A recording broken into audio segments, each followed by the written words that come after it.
ज्ञानिनस्तत्त्वदर्शिनः यदि ज्ञात्वा न पुनर्मोहम् एवं यास्यसि पाण्डव येन भूतान्यशेषेण द्रक्ष्यस्यात्मन्नथो मयि अपि चेतसि पापेभ्यः सर्वेभ्यः पापकृत्तमः सर्वं ज्ञानप्लवेनैव वृजनं सन्तरिष्यसि यथैधांसि समृद्धोऽग्निर्भस्मसात् कुरुते अर्जुन ज्ञानाग्निः सर्वकर्माणि भस्मसात् कुरुते तथा नहि ज्ञानेन सदृशं पवित्रमिह विद्यते तत्स्वयं योग संसिद्धः कालेनात्मनिविन्दते।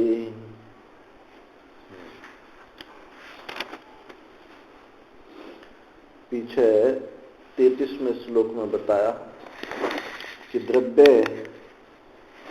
में यज्ञ से ज्ञान यज्ञ श्रेष्ठ है।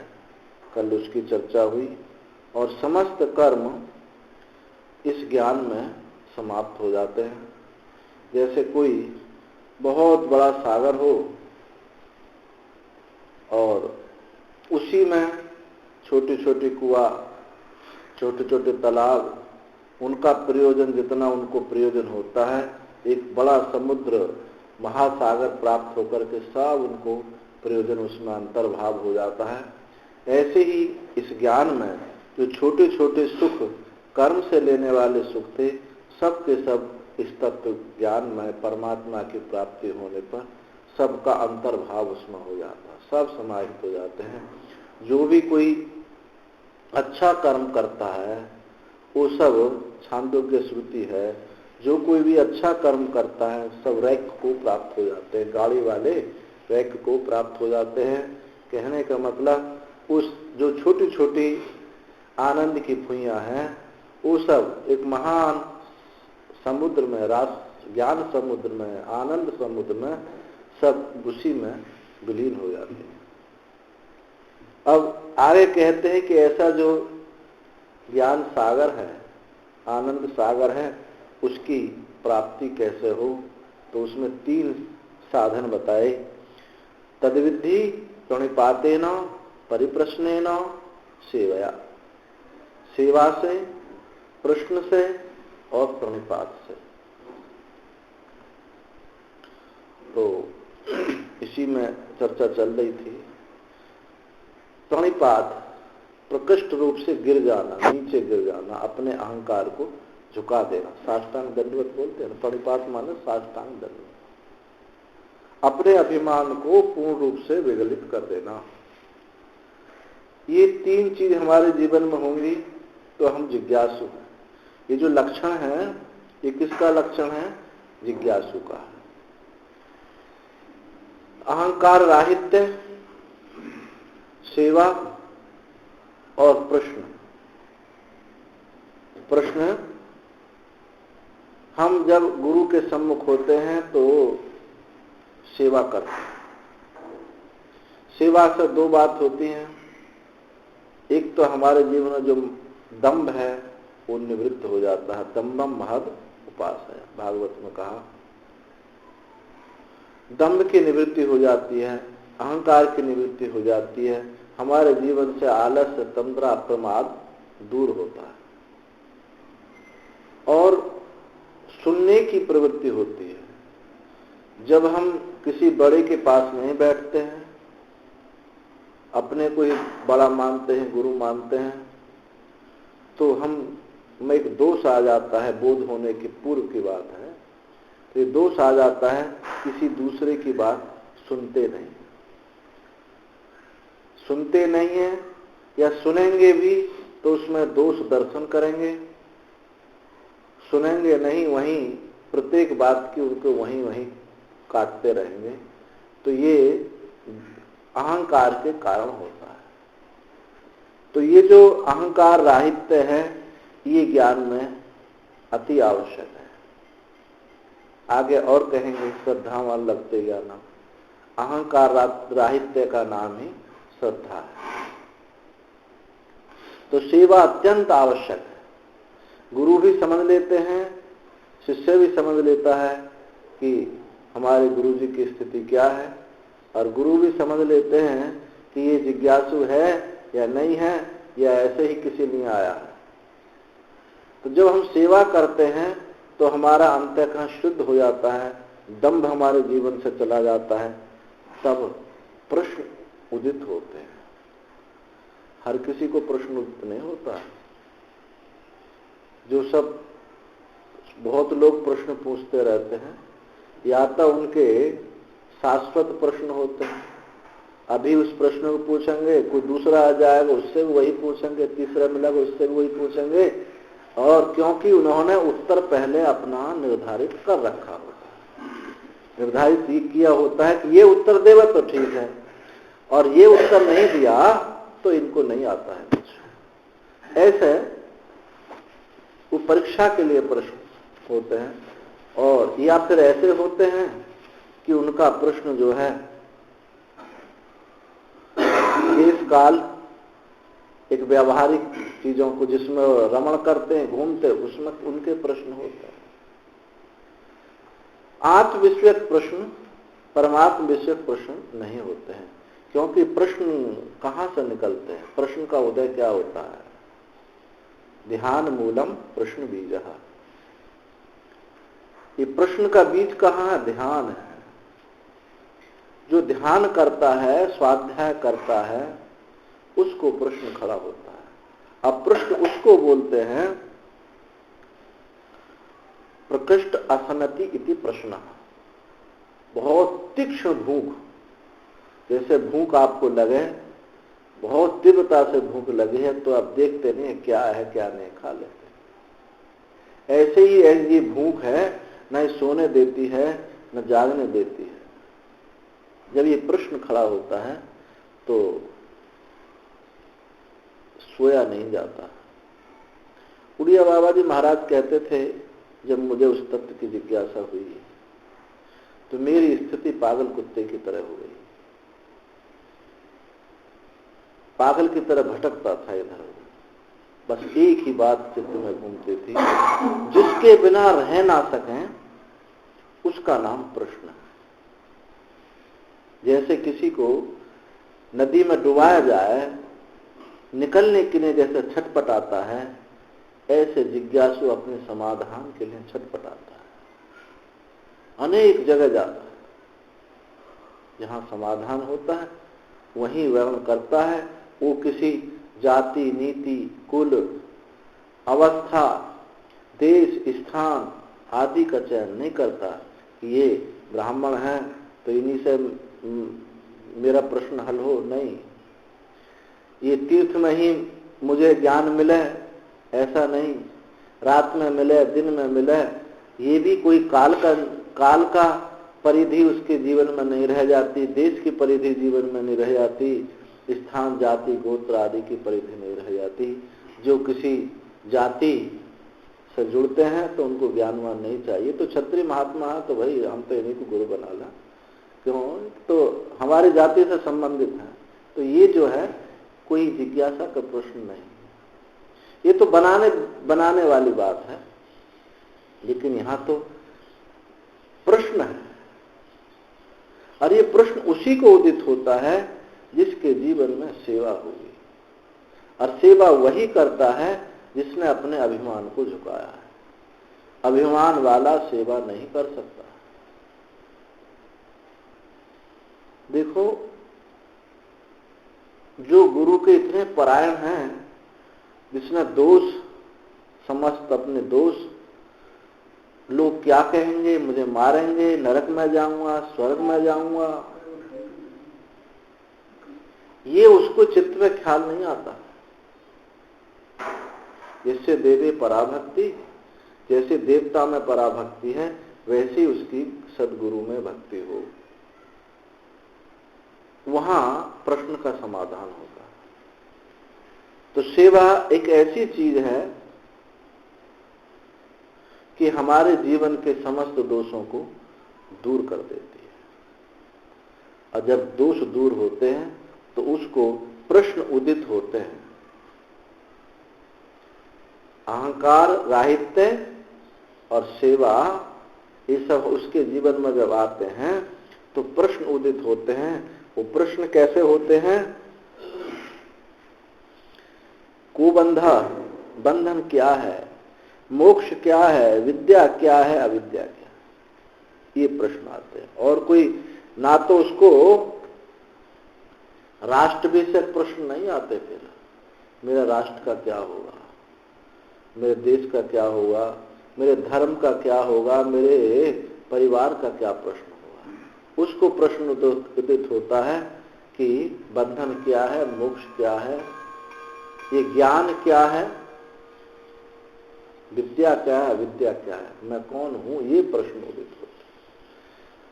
और इन्हीं प्रश्नों के लिए वो भटकता है। जब उसका समाधान मिलता है तभी उसको परम शांति, शाश्वत शांति प्राप्त होती है। तो यहाँ ऐसा जो जिज्ञासु है जिसके जीवन में सेवा है, और ये भी वो जानता है कि कब मुझे प्रश्न करना चाहिए, क्योंकि प्रणिपात है, विनम्र है, सेवा से दंभ की निवृत्ति होती है, विनम्रता उसके जीवन में आती है। यदि विनम्र नहीं है सेवा से, तो कहीं पे सेवा में हमारी त्रुटि है। वो उन महापुरुषों के पास रह करके हम अपना कुछ अलग से सिद्ध करना चाहते हैं। विनम्र हो जाता है, इसलिए वो देखता है कि गुरुदेव कब गुरुदेव से प्रश्न मुझे पूछना चाहिए। और गुरु जी तो किसी त्वरा में है, मैं सायकाल का समय हो रहा है, शौच स्नान करने जा रहे, नहीं गुरु जी हमारे प्रश्न सुन लो पहले, बाद में अब उत्तर भले बाद में दे देना, पहले सुन लो। तो ये जो त्वरा है, ये त्वरा नहीं होती है। तो वहां देखना आता है कि इनको किस समय ये अब मैं प्रश्न पूछ सकता हूं। विशेष करके पहले जब सब कुछ सुबह सेवा आदि कार्य हो जाता था, भजन पूजा पाठ सब हो जाता था, जब रात को गुरु चरण सेवा करते थे, तब चित्त गुरु जी शांत हृदय हैं, तब प्रश्न पूछते थे और तब उनका उत्तर होता था। अक्सर ये पहले इसी प्रकार से होता था। उसके अलावा भी पूछते थे, पर विशेष करके तभी प्रश्न पूछते थे, क्योंकि अब इनके पास समय है। तो प्रश्न पूछने से कि मैं बंधन क्या है, मोक्ष क्या है, जब उसका उनको उत्तर मिलता था और वो तब अपने आत्म स्वरूप को जानते थे। जब ये सब चीज होती है तो उपदेक्षन्ति ते ज्ञानम ज्ञानिनः तत्वदर्शिनः। यहाँ तत्वदर्शिनः ज्ञानिनः दो बात कही गई। तत्वदर्शी का विशेषण दिया ज्ञानिनः, या ऐसा समझे कि ज्ञानी का विशेषण तत्वदर्शन एक दूसरे के पूरक है। तो उस ज्ञान का उपदेश करेंगे कौन? वो तत्वदर्शी, यानी जो शास्त्र के अर्थ को भी जानने वाले हैं। शास्त्र के जरूरी नहीं होता कि शास्त्र के अर्थ को जानने वाले हों, परंतु उनको ज्ञान निष्ठा ना हो, ज्ञान निष्ठा हो। ऐसे बहुत होते हैं, अधिकांश ऐसे होते हैं कि शास्त्र के अर्थ को भली प्रकार जानते हैं, अच्छे प्रकार से गुत्थी आपके सुलझा देंगे, और लेकिन उस तत्व में निष्ठ नहीं है। कोई प्रतिबंध है जिससे उनकी निष्ठा में कमी नहीं हो पा रही है। तो दोनों बात, शास्त्र के अर्थ को जानने वाले भी हों और यथावत तत्वदर्शी हो, उस तत्व को में अनुभव भी हो, कहने का मतलब अनुभव भी हो, और शास्त्र के अर्थ को भी जानने वाला हो। इसी को श्रुति ने कहा श्रोत्रियम ब्रह्मनिष्ठा। जो श्रोत्रिय है ज्ञानिनः और ब्रह्मनिष्ठ है तत्वदर्शिनः। ये गुरु का विशेषण दिया, गुरु की एक प्रकार से लक्षण मानो। जो श्रोत्रिय है और ब्रह्मनिष्ठ है। जो श्रोत्रिय केवल श्रोत्रिय है, ब्रह्मनिष्ठ नहीं है, आपको शास्त्र संस्कार दे करके आपको उस रास्ते पर चला तो सकता है, पर उस निष्ठा आपको करा दें ये जरूरी है। जो ब्रह्मनिष्ठ है वो बोध तो करा सकता है, परंतु उस बोध जो उसने बोध कराया उससे सर्वांगीण लोगों का उद्धार नहीं होगा, क्योंकि वो संत मत है। जो आज संत मत होते हैं ना बहुत, जैसे नानक है, ब्रह्मनिष्ठ महापुरुष, परंतु उनकी परंपरा में उन्होंने इस वैदिक सनातन धर्म का निषेध कर दिया, बस वहीं तक रह गया जो वाणी है। ऐसे बहुत महात्मा हुए। तो जो शास्त्र से युक्ति तर्कों से शास्त्र को भली प्रकार समझते होंगे, नहीं तो एकांगी रह जाते हैं। जो संत मत है, ब्रह्मनिष्ठ से जो बोध हो रहा है हुआ है, तो वो जिज्ञासु को बोध तो करा सकते हैं, पर उनके पास कोई और मुमुक्षु आए और लोग आए तो उनके लिए उसके पास कोई रास्ता नहीं। क्यों रास्ता नहीं है? क्योंकि जिस तत्व का उपदेश कर रहा है उसको जिज्ञासु ग्रहण कर सकता, औरों की सामर्थ्य नहीं।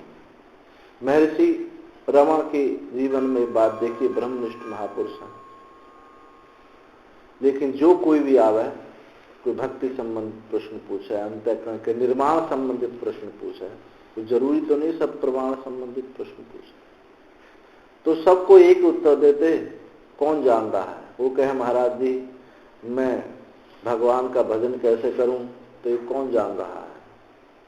एक आके पूछे महाराज जी मेरा कल्याण कैसा हो, तो ये कौन जान रहा है? देखो महाराज जी मैं बहुत निर्धन हूं, मेरी बेटी का विवाह कैसे हो, ये देखो कौन जान रहा है? सबका एक ही होता था।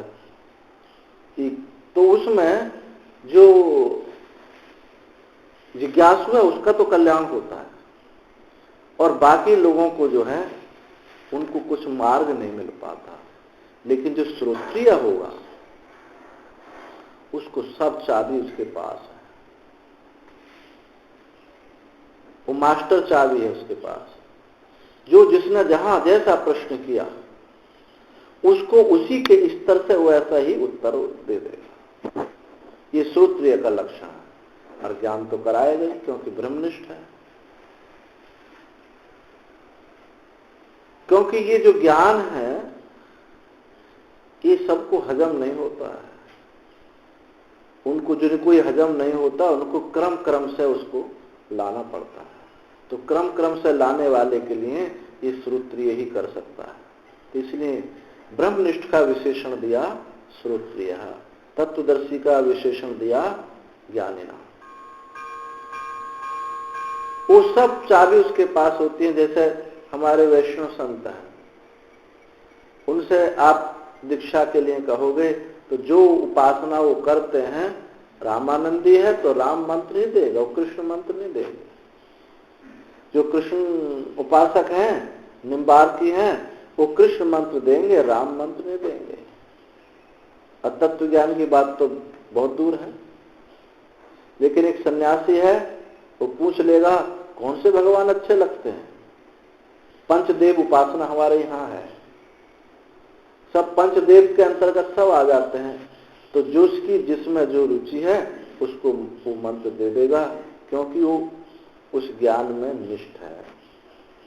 प्रणव उपासना भी की जाए तो प्रणव उपासना उसके प्रणव में सब विलीन हो जाता है। मंत्र बीज में विलीन होता है, बीज व्याहृति में विलीन होता है, व्याहृति ओंकार में विलीन हो जाता है। ओंकार ही सब कुछ है, तो उसको सामर्थ्य है देने की। तो जो श्रोत्रिय होगा वो सब चाबी उसके पास होंगी। श्रोत्रिय है अब ब्रह्मनिष्ठ नहीं है तो बात भी ठीक नहीं है। तब वो एक शास्त्रीय संस्कार तो दे सकता है, विद्या को जीवित तो कर सकता है, लेकिन आपकी गांठ नहीं खोल पाएगा। श्रुति न श्रोत्रियम ब्रह्मनिष्ठा तद्गुरु मेवा विगच्छेत समित पाणी। ऐसे श्रोत्रिय ब्रह्मनिष्ठ के पास जाए और समिधा लेकर जाए, अर्थात श्रद्धा रूपी समिधा, अहंकार रूपी राहित्य, अभिमान का राहित्य होकर के जाए। संतों के पास ये चलते ना, कुछ लेकर चलते हैं। उसका कहने का यही है, कुछ अपना त्याग करके जाओ, अभिमान राहित्य से होकर के जाओ, विनम्र होकर के जाओ। ये विनम्रता विनम्रता ऐसी पूंजी है हमारे पास कि हमको जहां कोई ना मिल सके वहां भी हम मिल सकते हैं। यदि हम विनम्र नहीं हैं, उद्दंड हैं, हमारी वाणी में कर्कशता है, सीधे से बात ही नहीं करें, तो उनकी हर जगह गति नहीं। भले ही वो सत्यनिष्ठ हो, लेकिन वाणी का लक्षण है सत्य भी हो, वाणी सत्य भी हो, प्रिय भी हो, हितकर भी हो। ये वाणी का सौंदर्य है। भूतैर महद्भिर इमा पुरो विभुर निर्माय शेते यदमूष पुरुषः भुंक्ते गुणान षोडशात्मकः सोलंकृशिष्ट भगवान वचान सुने। हे भगवान, हमारी वाणी को अलंकृष्ट करो, इसको आभूषण पहनाओ। क्या क्या आभूषण इसमें होने चाहिए? सत्य, प्रिय और हित, 3 आभूषण इनके हैं, जो वाणी श्रीवती, ह्रीवती, लज्जावती, ये उसमें गुण अविशिष्ट हो जाएंगे। तब हम किसी के पास जाते हैं तो हमको सहसा वो स्वीकार कर लेते हैं। तो ऐसे महापुरुष जो श्रोत्रिय हैं, ब्रह्मनिष्ठ हैं, आपको उपदेश देंगे। यदि आपके जीवन में सेवा है, प्रणिपात है और प्रश्न है, कोई बात नहीं है, प्रश्न नहीं है, सेवा है, प्रणिपात है, तो भविष्य में प्रश्न उदित होगा। जब अंतःकरण शुद्ध होगा तो ये प्रश्न अवश्य होगा। अंतःकरण की अशुद्धि के कारण ही प्रश्न उदित नहीं होता है। आगे भगवान कहते हैं कि यदि ज्ञात्वा न पुनर्मोहम एवं याससि पांडव। हे पांडव, यदि ज्ञात्वा, जिस ज्ञान, उस ज्ञान को जान करके, जो तत्वदर्शी महात्मा ज्ञान देंगे, उस ज्ञान को जान करके क्या होगा? न पुनर्मोहम एवं याससि। एवं, जैसे अब तुमको मोह है, इस समय जैसा मोह है कि पितामह भीष्म को देखे, द्रोणाचार्य को देखे, बंधु बांधव पुत्र उनको भाइयों को देखे, जैसे उनको देख करके तुम्हारे चित्त में मोह हो गया कि मैं इनको कैसे मारूं। जिज्ञासु और परमात्म तत्व की प्राप्ति तो बहुत दूर की बात, तुम में उस क्षत्रिय धर्म का भी पालन नहीं कर रहे। ऐसा जो मोह है फिर नहीं हुआ।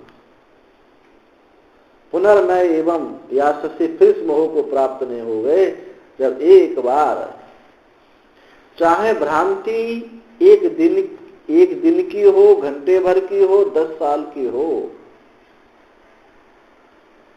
आपने कहीं जाते हैं तो कभी कभी ऐसी दिशा भूल होती है कि ये चीज इधर की बजाय इधर दिखाई देती है। हो जाती किसी किसी वस्तु में कि जब भी जाते हैं वो पूरब की बजाय पश्चिम को लगती है। चाहे 10 साल पूर्व से भ्रांति हो रही हो या 1 घंटा पहले हुई हो, वो भ्रांति निवृत्त होगी ज्ञान से। ऐसा नहीं होता कि 10 साल पहले है तो उसको बहुत परिश्रम करना पड़ेगा उसको हटाने के लिए। सब का सब एक साथ गायब होता है।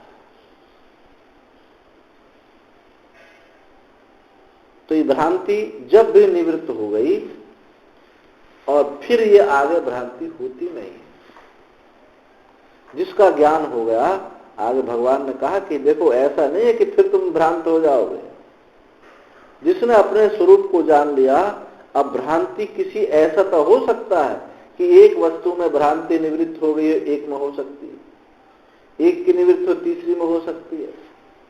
पर यहाँ तो जो भ्रांति का कारण है समूचा दृश्य प्रपंच जीव, ये इनकी जो भ्रांति उस सब की सब एक बार में मिट गई। तो अब कोई गुंजाइश ही नहीं रही कि इसकी भ्रांति निवृत्त हुई ये हो जाएगी, ये इसकी भ्रांति निवृत्त हुई ये रह जाएगी, ऐसा कुछ नहीं होगा।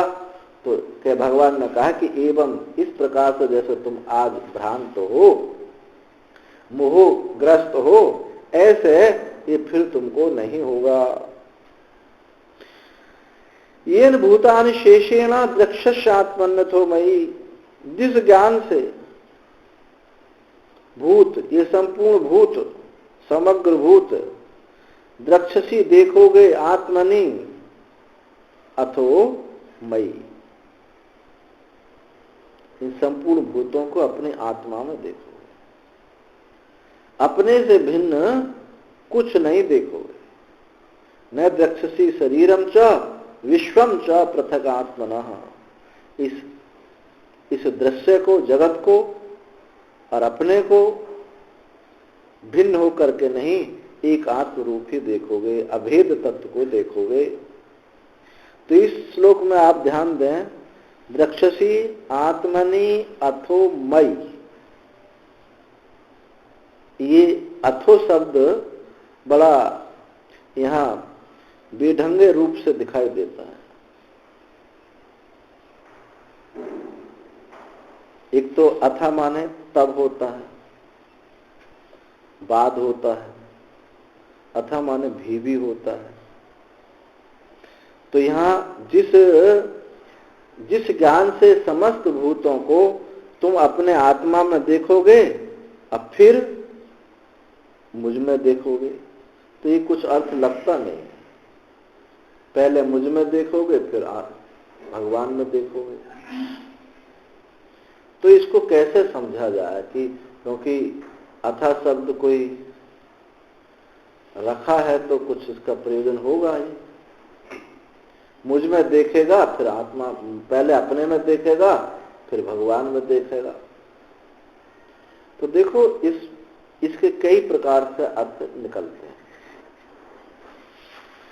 एक तो यह है कि अपने में देखेगा तुम पदार्थ का शोधन,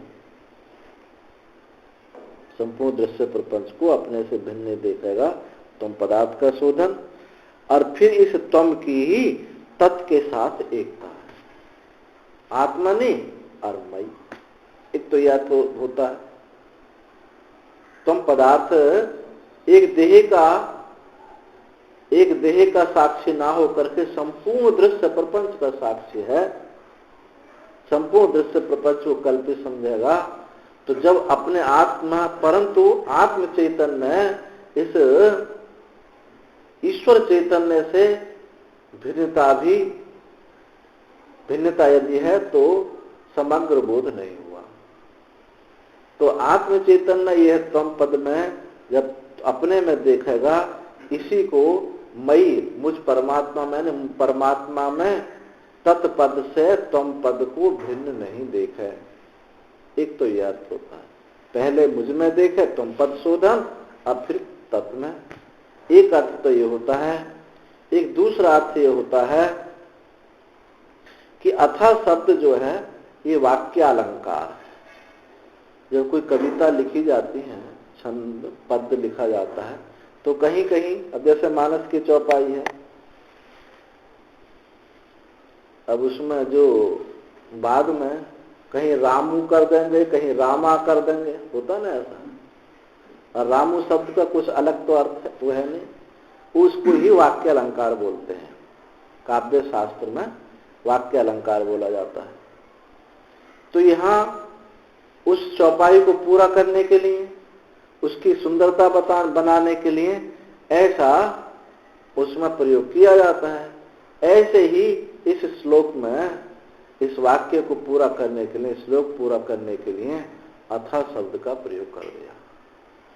तो इसके अथा शब्द के प्रयोग करने से बहुत सुंदर अर्थ व्यवस्थित हो जाता है।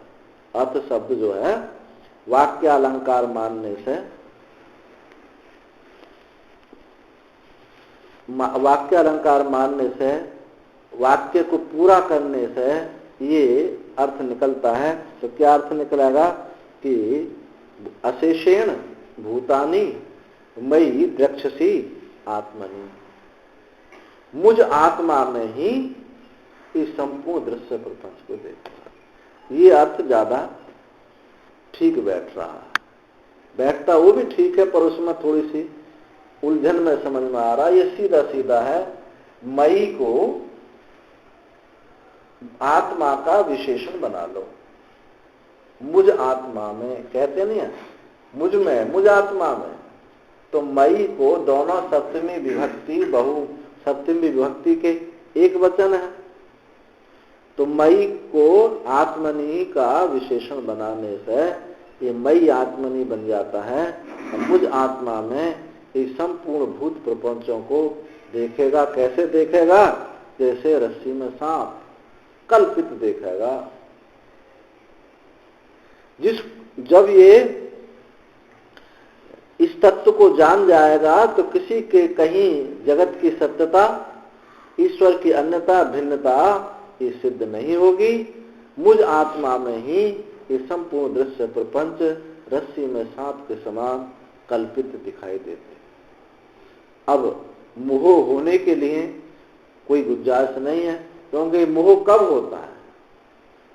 किसी मिथ्या वस्तु में मोह नहीं होता है, किसी कल्पित वस्तु में मोह नहीं होता है। जब किसी वस्तु को हम सच्चा समझते हैं तभी मोह वर्तमान में होता है, आशा कल्पना भविष्य में होती हैं, शोक मोह भूत में होती है। स्मृतियां हैं, शोक है, शोक जो है भूत में होता है, मोह वर्तमान में होता है। मोह क्या है? बस मेरे से दूर ना होने पाए। किसी को अपने पुत्र के प्रति मोह होता है, किसी को धन के प्रति होता है, तो यही तो रहता है कि मेरी आंखों के सामने से अलग ना जाने पाए। लड़का जाना चाहता है, कहीं जॉब करने जाना चाहता, नहीं मेरे आंखों के सामने से मत तुम जाओ, यहीं रहो। तो ये मोह वर्तमानता में होता है। चिपकाए रखना, किसी वस्तु को अपने से चिपकाए रखना, ये मोह है। तो ये जो तुमको मोह हुआ है कि ये मेरे पितामह, बंधु बांधव ये मारे जाएंगे, मैं इनका मारने वाला हूंगा, ये जो मोह का विलास अर्जुन ने गाया था ये निवृत्त हो जाएगा और कदापि नहीं होगा। क्योंकि कदा यदा कदा, ये यदा कदा जो है ये काल, जब तब काल, यहाँ वहां ये सब देश, इसमें उसमें ये सब वस्तु हैं। क्योंकि देश काल वस्तु का इसमें अत्यंत अभाव हो जाता है, और मोह जो होता है देश काल वस्तु के प्रति होता है। देश काल वस्तु का अत्यंत अभाव होने पर मोह की सामग्री ही उपस्थित नहीं है, तो मोह कहां से होगा? तो ये ऐसा जो मोह है ये नहीं हो सकता, क्योंकि दृश्य का अत्यंत अभाव है।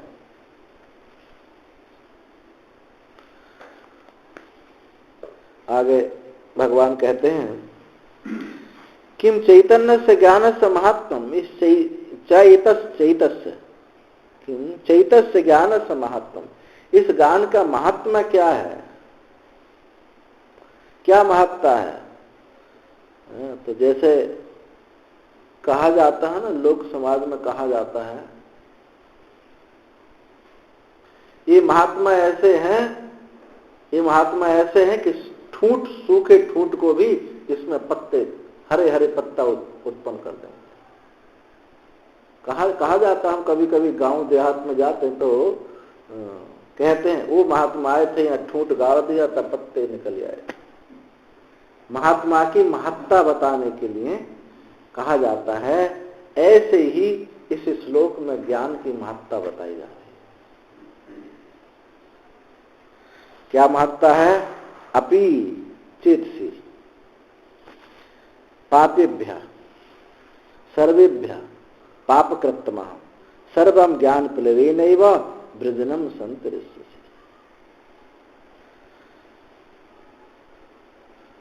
सर्वेभ्य, सब पाप करने वालों से भी पाप कृत्तमा, एक दे सुपरलेटिव डिग्री कि इससे बढ़कर के कुछ नहीं। पाप पापतर पाप कृत्तमा,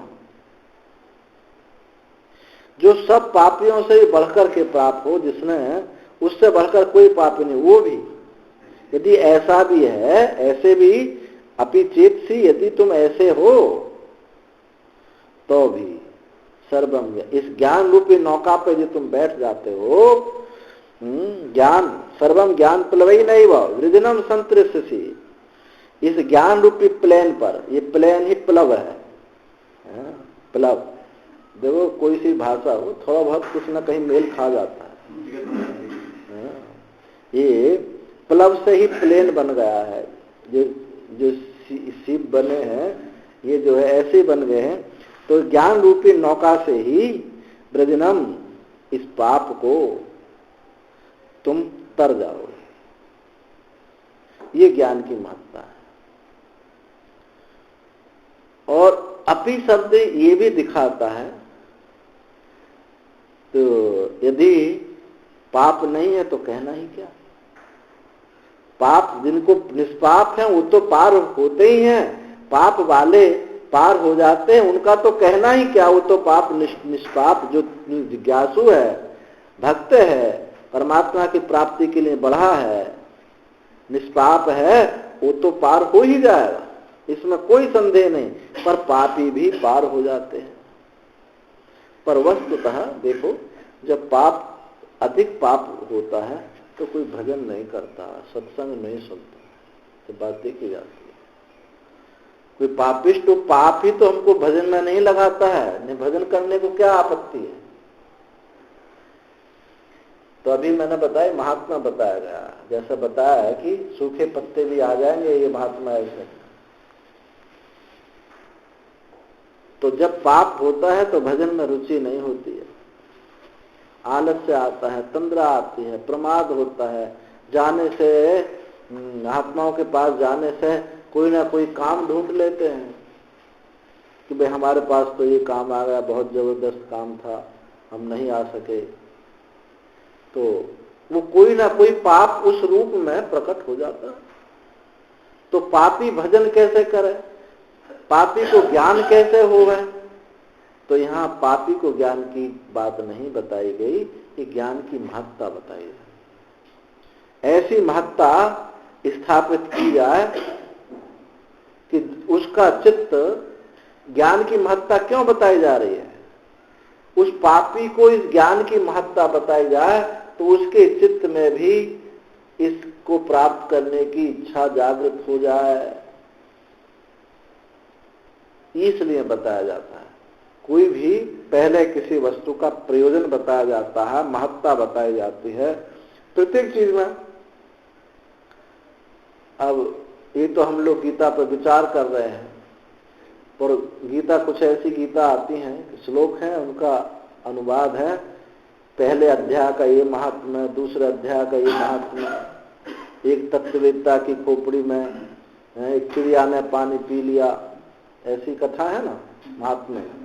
एक तत्ववेत्ता की जो गीता पाठ करते थे, ब्रह्म विद्वान थे, उनकी खोपड़ी में पानी भरा हुआ था, उस पानी को एक चिड़िया ने पी लिया तो चिड़िया मुक्त हो गई। ये ऐसे जो महात्मा हैं, ये जो रेवड़ी खिला करके सत्संग में बुलाने की बात है, वहां अरे रोज केला बंटती है, मिठाई बंटते, चलो मिठाई तो मिल ही जाएगी।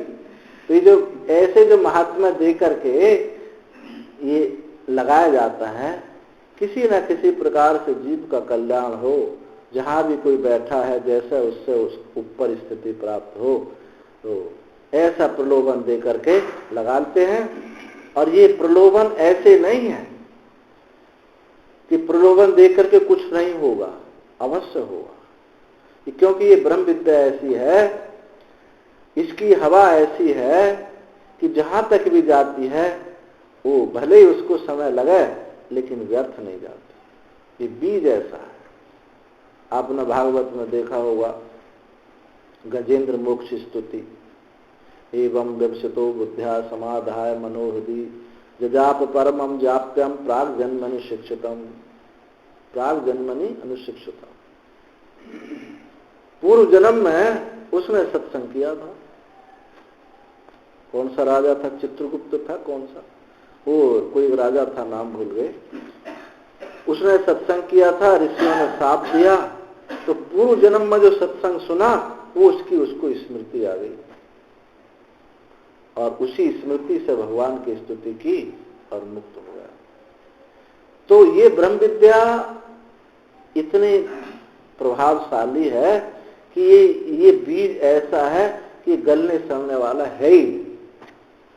हाँ, ये बात जरूर है कि कोई एक किसी का तुरंत अंकुर हो जाता है, किसी का 1 साल में, 10 साल में, जन्म में, 2 जन्म में, लेकिन ये बीज कभी गलने वाला नहीं।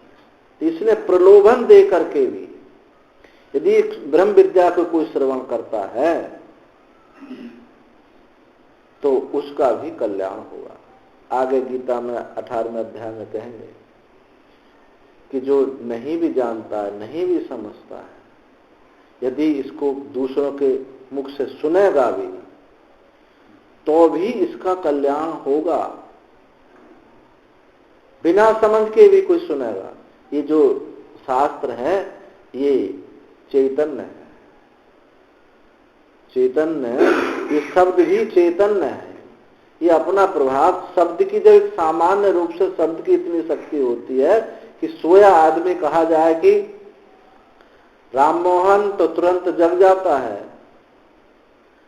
लौकिक शब्द पर ये शब्द तो श्रुतियां हैं, ब्रह्म विद्या के शब्द तो कैसे नहीं जगेगा, अवश्य जगेगा।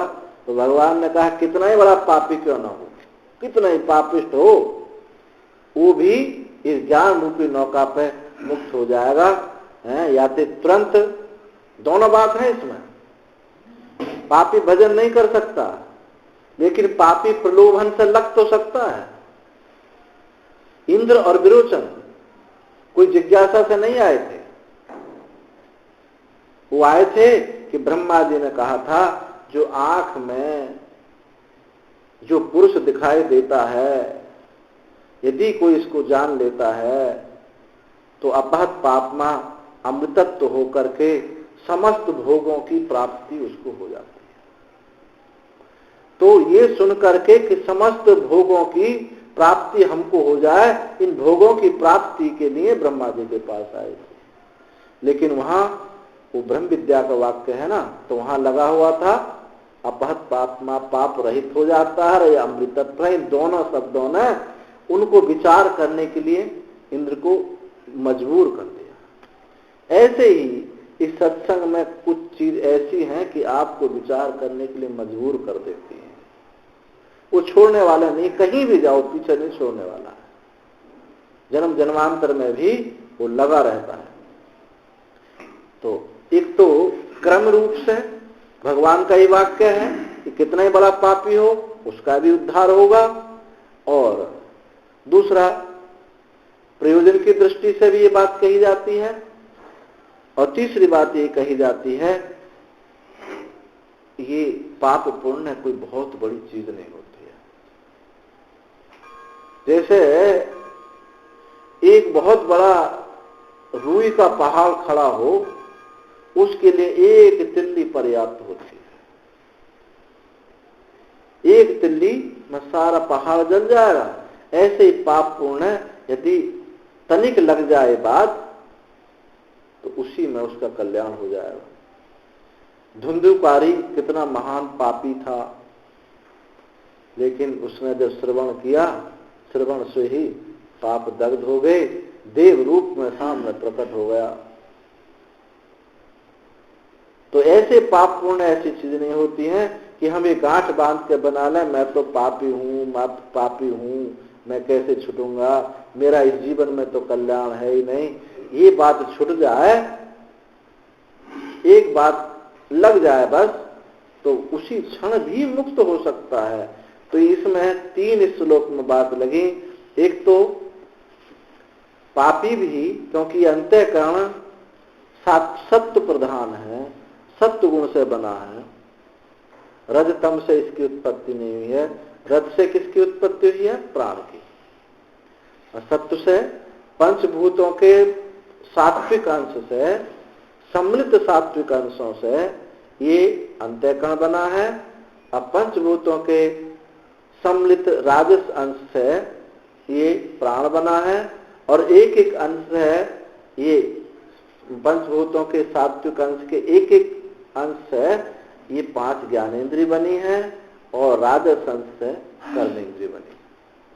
तो सत्व गुण होने की वजह से ये ऐसी चीज नहीं है, सत्व गुण का क्या लक्षण है? ज्ञान और सुख। सत्वात् संजायते ज्ञान, सत्व से ज्ञान उत्पन्न होता है, तो अंतःकरण सत्व का परिणाम है। वहां हल्की सी हवा लग जाए तो ये शुद्ध हो जाता है। तो कितना बड़ा पापी हो वो भी शुद्ध हो जाएगा। इस बात को ना माने तो इस बात को मान लें कि ये ब्रह्म विद्या जो है व्यर्थ नहीं जाती, कालांतर में नष्ट हो जाएगी। तो ये इस ज्ञान का महात्मा बताए। आगे ब्रजनम संतरिष्यसि, ये इस पाप को वो पार कर जाता है।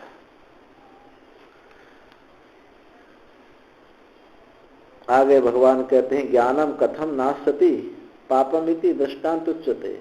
ज्ञान जो है ये पाप को कैसे नष्ट करता है?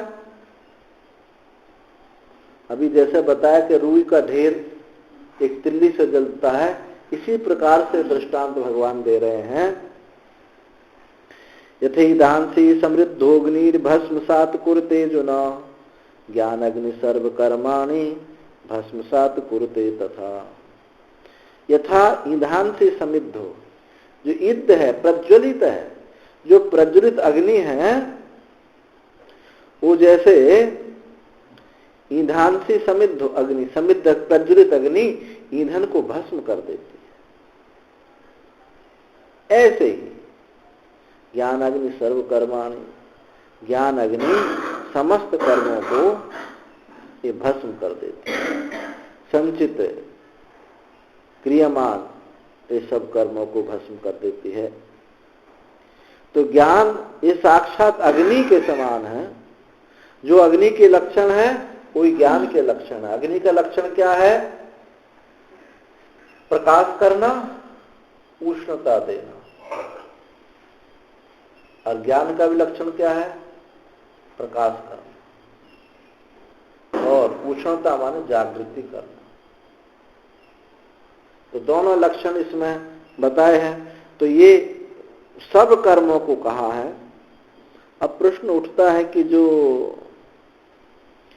यानी अप्रवृत्त फलानी ज्ञान उत्पत्ति प्राप्त कृतानि ज्ञान सह बाह्य भाविनी अतीत अनेक जन्म कृतानि च तानि एव सर्वाणि भस्मसात् कुरुते। जो प्रवर्त फल देने के लिए प्रवर्त नहीं हुए हैं उन कर्मों, ये यानी प्रारब्ध कर्म को छोड़ करके। एक टंकी में, अनाज की टंकी में से जितना आपने अन्न निकाल लिया, चक्की पे पिसा लिया, खा रहे हैं, ये है जो कर्म फल देने के लिए उन्मुख हो गया, फल देना जिसने प्रारंभ कर दिया, उसको बोलते हैं प्रारब्ध कर्म। और जो कर्म फल दिया नहीं है, स्टोर रखा है,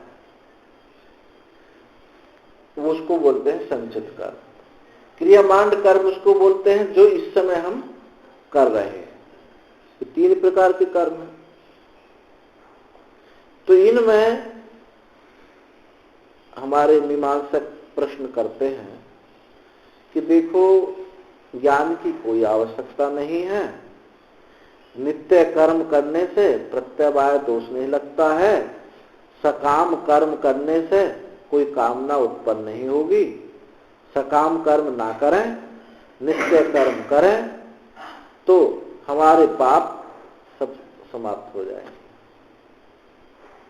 और जब शरीर छूटेगा तो मुक्त हो जाएगा।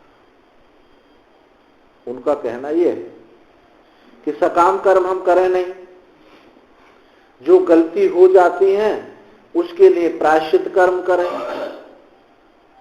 और नित्य कर्म करने से, नित्य कर्म कोई फल तो बनाते नहीं, तो नित्य कर्म से प्रत्यवाय दोष नहीं लगेगा। अब ज्ञान की आवश्यकता क्या रह गई? इसने कर्म करते आजीवन या जब तक जिए तब तक अग्निहोत्र संध्या वंदन आदि कर्म करता रहे, निष्कामता से कर्म करते रहे, वो मुक्त हो जाएगा। उनका कहना यह है। पर ये उचित नहीं है। क्यों उचित नहीं है? इन जो संचित कर्म है इनका क्या होगा? ठीक है, नित्य कर्म करने से आपको क्रियामान कर्म ना होंगे, मान लिया हमने, हालांकि ऐसा होता नहीं है, क्योंकि नित्य कर्म वो पूरे समय नित्य कर्म थोड़ी करता है, कोई व्यवहारिक कर्म लौकिक कर्म भी तो होते हैं, उनका फल भी तो मिलेगा उसको। तो नित्य कर्म से कोई कर्म नहीं बनेगा और प्रारब्ध जो है भोग से क्षीण हो जाएगा और प्रायश्चित कर्म से जो गलतियां होगी वो निवृत्त हो जाएंगी। तो ये जो उनका कहना उचित नहीं है, क्योंकि संचित कर्म पर तो विचार किया ही नहीं। जो कोठी भरी रखी है अनाज की वो तो जली नहीं है, बात तो उसकी है जलने की, ये खत्म हो जाएगा, लेकिन वो फिर वो संचित कर्म फिर एक जन्म दे देगा। एक जन्म में दूसरा हेतु ये भी है, एक जन्म में समस्त संचित कर्म समाप्त भी नहीं हो सकते। सब संपूर्ण संचित कर्म समाप्त नहीं हो सकते, क्योंकि उस संचित कर्म में अनेकानेक योनियों के कर्म है। उसमें से कुछ निकला तो मनुष्य बन गए, परंतु उसमें घोड़ा की गधा की योनि के भी तो बीज रखे हुए हैं, वो कहाँ जाएंगे। तो जो सुअर योनि के जो कर्म है इस मनुष्य योनि में नहीं भोग सकते। जो पुरुष योनि के कर्म है वो स्त्री योनि में नहीं भोगे जा सकते। स्त्री योनि के कर्म पुरुष भोगी योनि में नहीं भोगे जा सकते। ऐसे एक कर्म और एक जन्म के कर्म भी आप एक योनि में नहीं भोगे जा सकते। तो जो संचित कर्म है वो एक जन्म में उनकी निवृत्ति नहीं हो सकती है। तो जब तक ये स्टोर में आग नहीं लगती तब तक ये जीव मुक्त नहीं हो सकता। मुक्ति क्या है?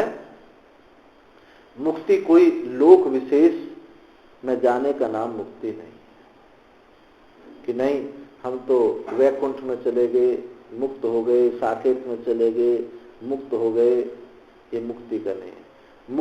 मुक्ति का मतलब कुछ पाना नहीं है।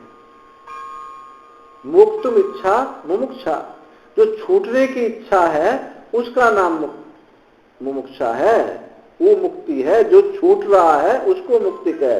पाने का नाम, ग्रहण करने का नाम मुक्ति नहीं है। हम लोगों का जो ग्रहण कर रहे हैं ये मुक्ति नहीं, ये भुक्ति है। भोग में ग्रहण होता है और मुक्ति में छूटता है। मुक्ति हित्वा अन्यथा रूपम स्वरूपेण अवस्थिति, अन्य रूप का परित्याग ही मुक्ति है। आप जो है आपका सबका अनुभव है कि मैं हूं, कोई माई का लाल ऐसा नहीं है जो ये कहे कि मैं नहीं हूं। मनुष्य की बात छोड़, पशु उन शब्दों को भले ना कहे, लेकिन मैं हूं इस अपने अनुभव को झुटला नहीं सकता। आपके अनुभव को हम कितना ही कुछ कहें, आप अपने अनुभव को हटा नहीं सकते। मैं हूं इस अनुभव को हटा नहीं सकते। कोई कहे कि काली गाय का दूध काला, सफेद गाय का दूध सफेद, बोलो है नहीं है, और नहीं मारो तो अभी डंडा मारता हूं, बोल है, तो कहेगा हाँ है। काली गाय का दूध काला होता है, सफेद का सफेद होता है। अब वो कहेगा और यहां से नहीं खूब चिल्ला चिल्ला कहेगा, पर वो अपने अनुभव को झुटला नहीं सकता। वो जानता है कि काली का भी सफेद होता है और सफेद का भी काला हो जाता है, सफेद का भी सफेद होता है। तो जो अनुभव है वो झुटला नहीं जा सकता। कोई ऐसा नहीं है कि जो कहे कि मैं नहीं हूं, मैं हूं। नशा भी करता हुआ, नशा में भी डूबा हुआ है तो भी कहेगा मैं हूं। मैं नहीं हूं तो भी मैं हूं। मैं ये कहे कि मैं नहीं हूं तो भी मैं हूं को हटा नहीं सकता। इस हूं पे ही जो आवरण है, परतें चढ़ गई हैं। किस किस की परत चढ़ गई है? इतनी परत, 3 परत तो है मोटी मोटी। अब उन 3 परतों से अनेक परत निकलती हैं। आपने कभी वो भोजपत्र देखा हो, पेड़ भोजपत्र का, भोजपत्र जो आपने एक कागज देखा उसका, हाँ, पर जो पेड़ को आप देखोगे तो विशेष करके हिमालय में होता है, बहुत ज्यादा ठंडी क्षेत्रों में जहाँ बर्फ गिरती रहती है, तो वहाँ हम लोग जैसे गंगोत्री में रहते थे तो कभी कभी जंगल में जाते थे तो भोजपत्र ले आते थे, तो ब्लेड से ऐसे चारों तरफ ऐसे कट लगा देते थे, ऐसे फिर ऐसे लगा देते तो एक फाइल जैसी बनती थी। अब उसको खोलते हैं तो उसमें 10, 15, 20 पेज परत की परत, ऊपर से एक दिखाई देता है। आप लाओ के एक भोजपत्र लाएंगे, जब उसको खोलेंगे तो कापी की तरह उसमें 20 या 30 पृष्ठ निकल जाते थे। ऐसे ही 3 तो परत मुख्य हैं, स्थूल देह, सूक्ष्म देह और एक कारण देह। इन तीनों से अनेकानेक परत निकली हैं। स्थूल शरीर से अब जितने भी संबंध बनते हैं सब परत है। इन परत में कि ये मेरा बेटा है, ये मेरा नाती है, ये नाती का नाती है, इतने से भी काम नहीं चला कि नाती का जमाई है, नाती का ये सब, ये कितनी माने कोई अंत ही नहीं है, इतनी परत। ऐसे सूक्ष्म शरीर की अनेक परत हैं। सूक्ष्म शरीर परिच्छिन्नता है, और इस परिच्छिन्नता से कि मैं हूं, मुझसे ये बड़ा है, मुझसे छोटा है, मेरे समान है, काम क्रोध, जो अच्छा है जो मुझसे बड़ा है, ये अच्छा है, ये बुरा है, अच्छे के प्रति राग हुआ, बुरे के प्रति द्वेष हुआ, वहां कितनी परत निकलती चली गई। कारण शरीर जो है इसमें से परत है,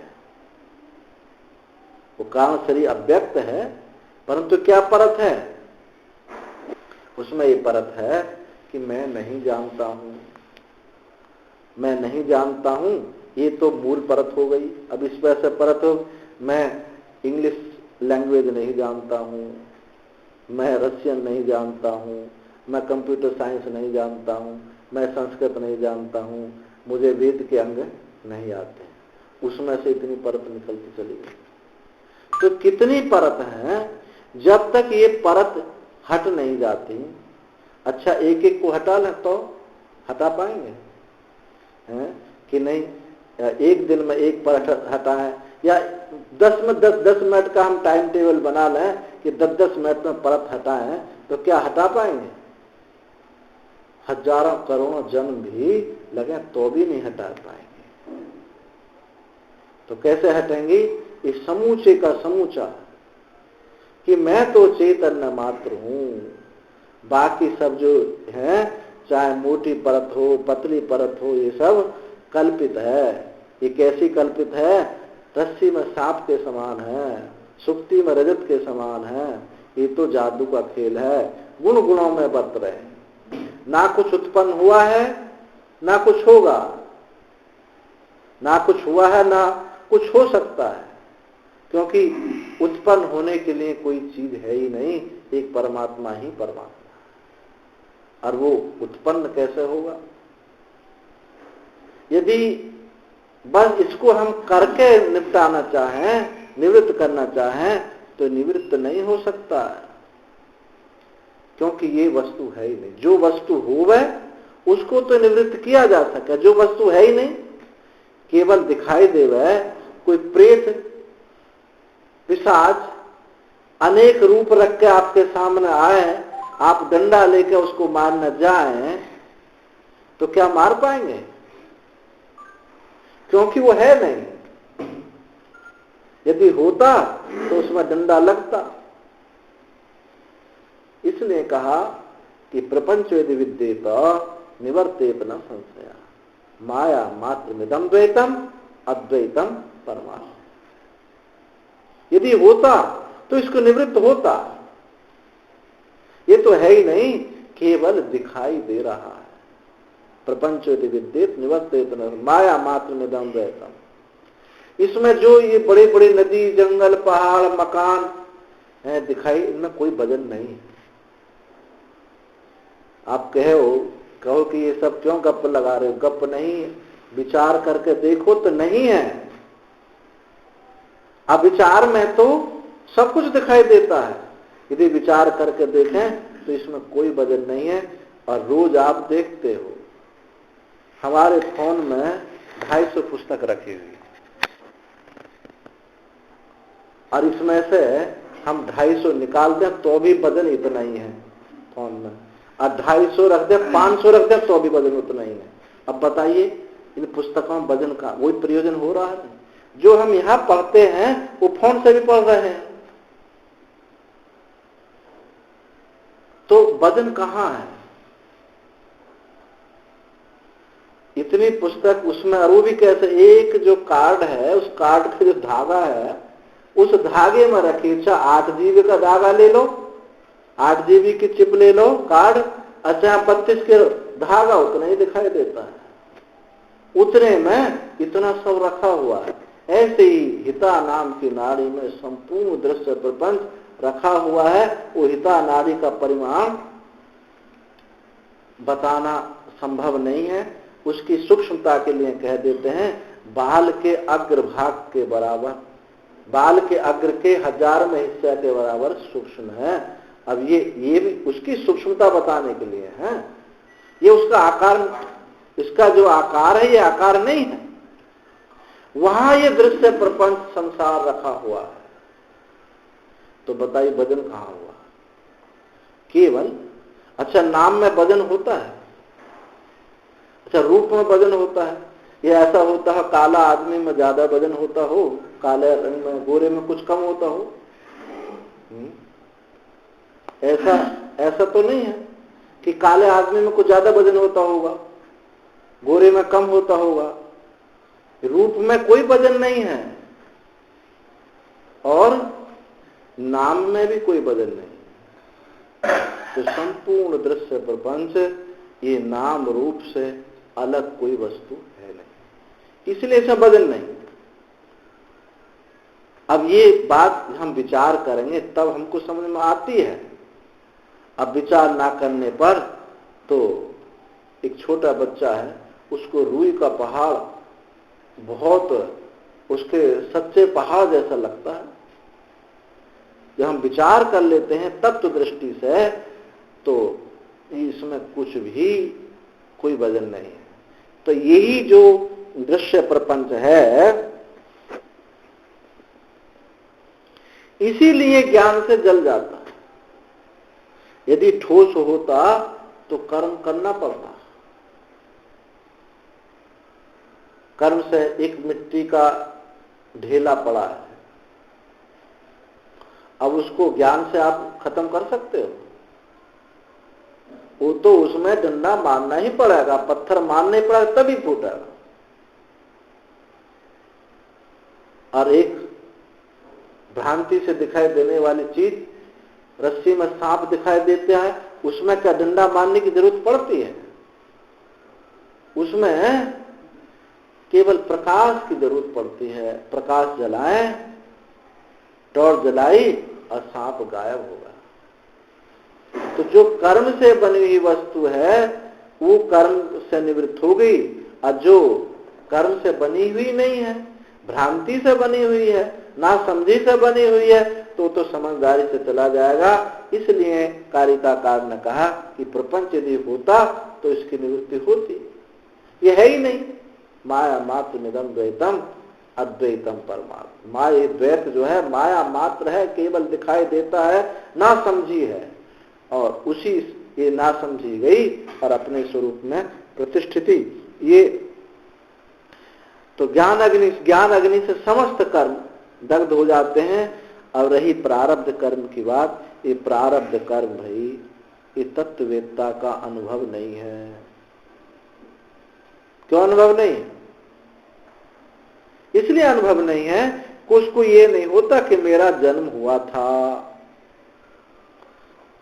चलो ऐसा मान लिया जाए कि ये तो मान ले कि मेरा जन्म नहीं होगा, पर मेरा जन्म हुआ, ये भी उसको अनुभव नहीं होता। मेरा जन्म नहीं होगा ये तो होता ही नहीं, पर मेरा जन्म हुआ ये भी नहीं हुआ, ये भी उसको अनुभव नहीं है। क्योंकि जन्म और मरण उस अस्तित्व के है कि होते नहीं। है का ना जन्म होता है ना है मरता है पर आरोप लगा करके उसको वर्तमान में, भूत में, वर्तमान में उसकी प्रतीति तो होती है। जैसे मैं था, ये है ही था के रूप में दिखाई दिया, है ही हूं के रूप में दिखाई दिया, है ही होगा के रूप में दिखाई दे रहा। पर ये इस काल की परिधि से, काल परिच्छिन्नता से उसके रूप बदले से दिखाई दे रहे हैं, लेकिन धातु जो है वो बदला नहीं। एक दृग धातु से कितने रूप बन जाते हैं व्याकरण में?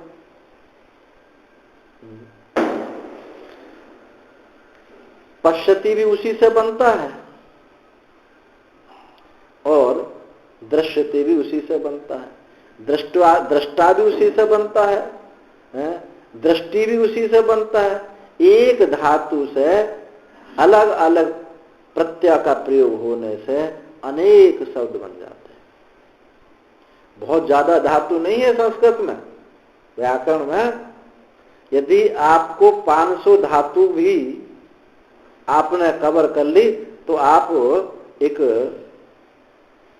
500 धातु को अच्छे समझने वाले आपके समाज में बड़ी ख्याति होगी, बहुत बड़े संस्कृत व्याकरण के विद्वान।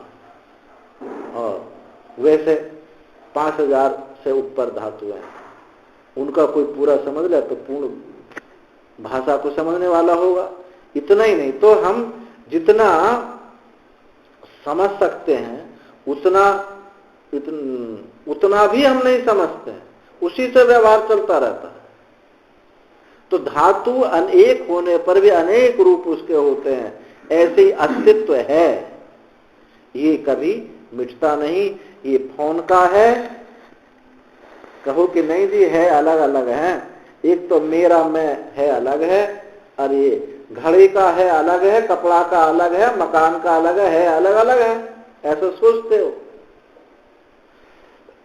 ऐसा नहीं, उस है पर जो नाम है वो बदलते गए।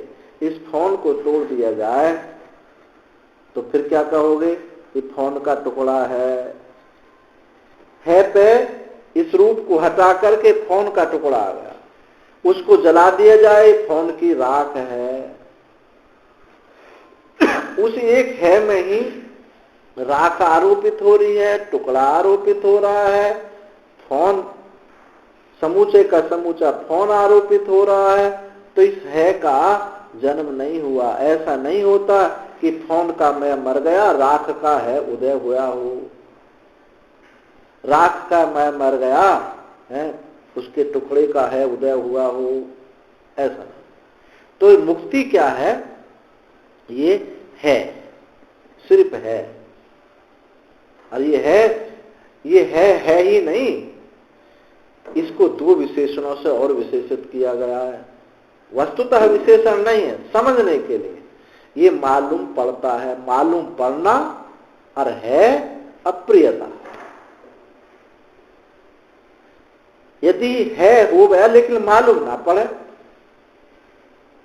तो फिर है क्या? फिर कैसे कहोगे कि ये है हो और मालूम ना पड़े? तो आप कहेंगे ये है।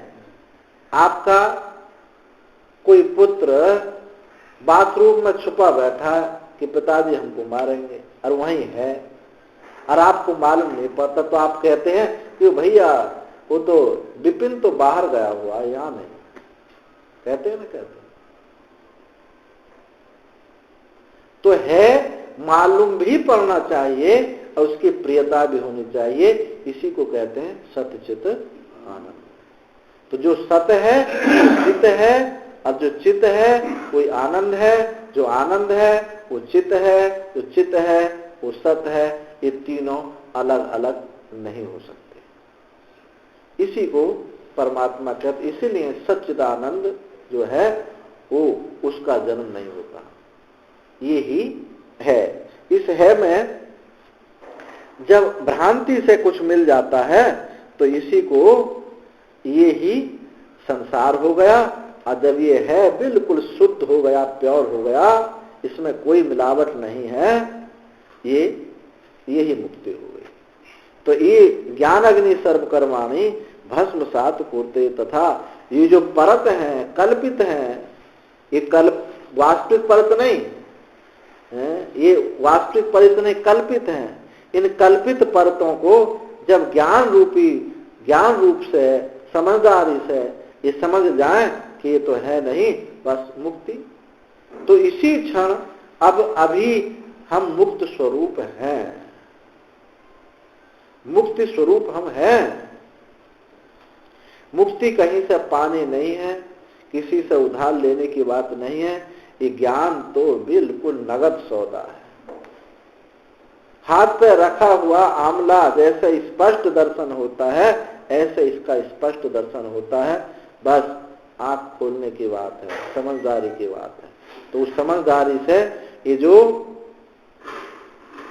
जैसे अग्नि से ईंधन जल जाता है, ऐसे ही ज्ञान रूपी एक चिंगारी से करोड़ों जन्मों के, अनंत जन्मों के, अनंत कोटि जन्मों के पाप कर्म उसी क्षण दग्ध हो जाते हैं। ये ज्ञान इस प्रकार से पाप को नष्ट कर देता है। ओम पूर्णमदः पूर्णमिदं पूर्णात् पूर्णमुदच्यते पूर्णस्य पूर्णमादाय पूर्णमेवावशिष्यते। ओम शांति शांति।